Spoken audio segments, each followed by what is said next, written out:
What would you say one of your biggest challenges was along that journey? Earlier on, I think there's different challenges at different stages of business. Hmm. So, my biggest challenge to get over was I was a creative, I was a designer. I leaned on my creativity to build the business. And I really didn't want to look at the numbers, profit margins, pricing strategy. I didn't want to look at an Excel sheet. I mean, I was allergic, which is ironic now if you knew what I teach all day. But that was my biggest mistake early on. I think that when you don't have a sales projections plan and you don't understand your pricing and your profitability, you overcompensate for that by overworking. So when Yeah. you don't have a clear strategy and a clear understanding of how business works, you're going to overcompensate for that. And a lot of times, business owners who are overwhelmed, burnt out, or on the edge of burnout, or kind of living on that edge all the time, it's actually because you're probably just overcompensating in a key department where you feel like you don't have the skill or you're scared that you don't have the skill, right? So you're overcompensating in your strength areas rather than going, you know what, let me just sit down and look at these numbers. So that was my first mistake early on, was not looking at the numbers, not having a sales projections plan meant I never took a vacation. I never took a Hmm. break. And any failures along the way, like an actual failure that you could say, "Yep, that I really failed there," but you learned something from it. Oh my gosh. I mean, I Well, don't, too many to count. that's good to Um, hear. That's good to hear because some people, they have this notion that, they just don't want to make a mistake or screw it up. And that really does stop them moving forward. So if you could share one of yours, it'd be great. yeah, I think all businesses launch, whether you are a physical good product or a virtual online digital product, you have to launch a product into the world, right? Nike and Apple still launch products out into the world. Okay. So I feel like there's this adversity to the word launch and having to create a launch, and online business owners are like, oh, that was a failed launch. I feel like such a failure. When I had a fashion line, I experienced a lot of failed launches.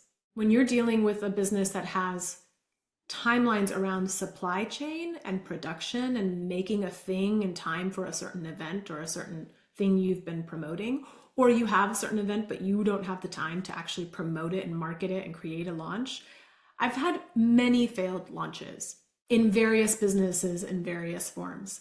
And I think it's just an important thing to say because I think there's this like belief where we see a lot of people boast, I had a six-figure launch last year, so you should hire me as your coach because I had one six-figure launch. It's like, cool.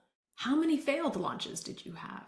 Let's Yeah. be real about that. Let's give context to that. And also, I hope you've had failed launches. If you've had failed launches, you are learning something and you're doing something well.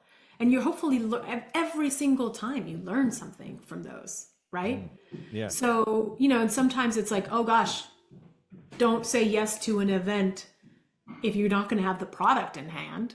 There's a lesson.